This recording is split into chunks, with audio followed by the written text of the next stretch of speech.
Humanitarian needs have escalated following a 7.2 magnitude earthquake in southwestern Haiti on August the 14th. Over 2,000 people have been confirmed dead, with over 332 missing, and the toll is expected to rise further. Thousands have also been injured, and local hospitals are struggling to cope. Thousands of homes have also been damaged or destroyed, with religious buildings, schools, hospitals, hotels and government buildings also collapsed or badly damaged by the earthquake. We're joined now by Al-Imdaad Foundation, which will be providing emergency relief to those affected. Qari Ziyaad Patel is the project's coordinator there. Very good evening to you, and thank you so much for speaking to us.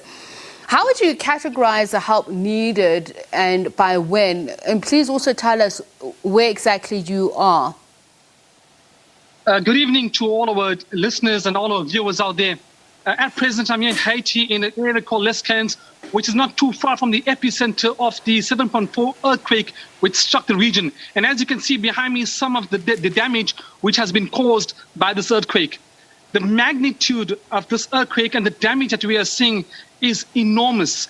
And what is actually really saddening is that there hasn't been much of an international response to helping and aiding these people.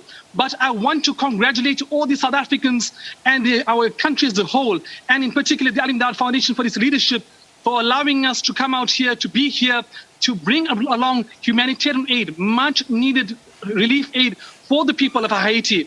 This is the third mission of the Al-Imdaad Foundation. 2010 we were here, 2008 we were here, and now once again 2021 we are back here to help the people of Haiti. Remember, these are very, very poor people. These are very impoverished communities. And when we have an earthquake with the magnitude of 7.4 afflicting the region, it only makes a bad situation so much more worse. All right, Qari, we'll get back to your past missions, but I want to talk about the current challenges. So it's the natural kind, like the earthquakes, but I believe the poverty, which you've mentioned, the gang violence, the political insecurity is one of the major ones. Is law enforcement there visible? Are they doing enough to deal with this challenge? So yes, we have been seeing some law enforcement. They are trying very, very hard to bring some kind of normality to this situation. We heard of reports and incidents where lorries laden with aid were actually hijacked and taken away. Fortunately, the Al-Imdaad Foundation hasn't experienced any of that, and our aid has been reaching the intended recipients.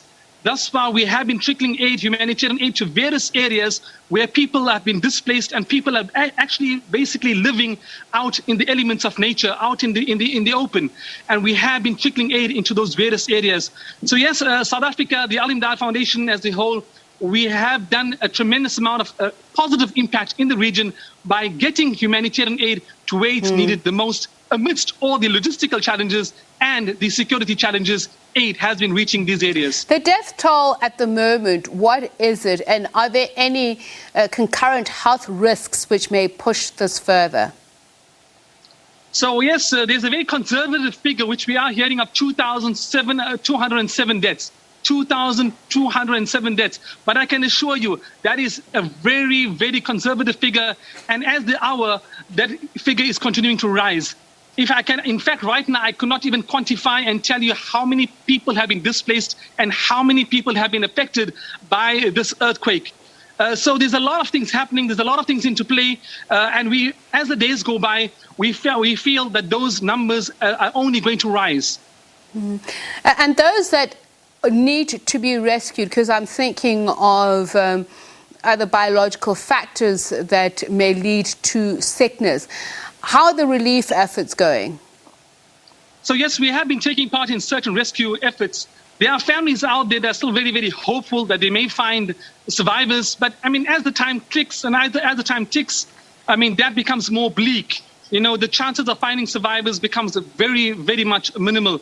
Nevertheless, people are still trying to find their loved ones. And our teams have been working side by side in search and rescue operations. So right now, the Al-Imdaad Foundation is very much engaged within search and rescue, as well as rendering much needed emergency relief aid in the form of food packs, hygiene packs, clean water, etc., for those that have been affected. Right. So you've been talking about your past experiences there, the relief efforts. For instance, 11 years ago were riddled with controversy. Aid workers were found to be trading food and supplies for context, while some NGOs were accused of moving foreign employees around the cities using Haitians as drivers and private security, how can the aid system be cleaned up? How can these incidents be prevented? It seems to me as if Haiti is a forgotten disaster or a forgotten nation. I mean, the mere fact here we have such a huge disaster and so few NGOs have responded. Yes, a lot has happened in the last 10 to 11 years. After the 2010 earthquake, there was a lot of NGOs which are present, and a lot of NGOs tried to do a lot of things for the people of Haiti.